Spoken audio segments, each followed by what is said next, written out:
Everybody, I am Dulcinea Glover, and I'm actually here to introduce someone, but I'm standing here, and I started getting angry all over again, as angry as I was when I stood here last year, and we were talking about pretty much the same thing. So I'm going to be really quick. So these are the three things that I'm going to say a couple things about. One is policy, planning, and housing justice. So policy and planning. So when you make a plan to fix homelessness or do something about homelessness, a plan is not an overview. A plan is not platitudes. A plan is not an analysis of the problem. A plan is how the hell are you going to fix it? That's a plan. That's what a plan is. A plan is about solutions, and we haven't seen anything yet.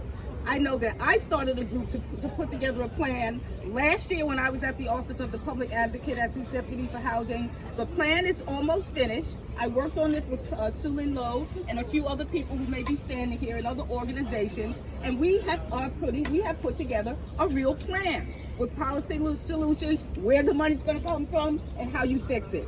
The second thing I want to talk about is housing justice, because we can't talk about any of this without talking about race, okay? That's right. Racial justice, housing justice is racial justice, because we know that the overwhelming majority of people who are in shelter or on the street are people of color. African Americans, Latinx people, and other people of color. That's who it is. We also know that, what's the recent record? I think there was an article a couple days ago that the average rent in New York City is $5,000 a month. So the rent is still too damn high.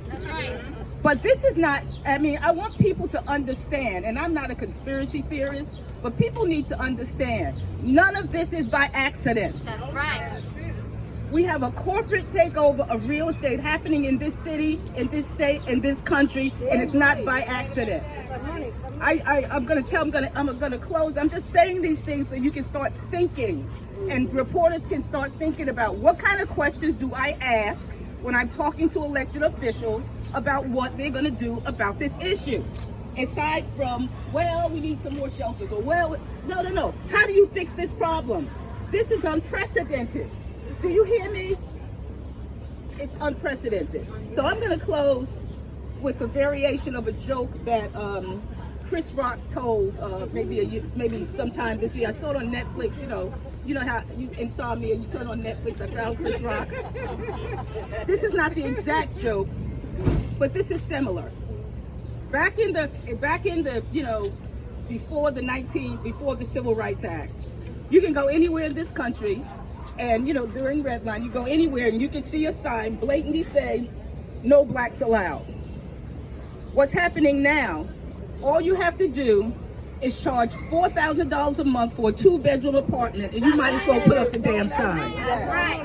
That's right. I would like to introduce to you this young woman. I met her at an event just a few short months ago. She told me her story. It was very compelling.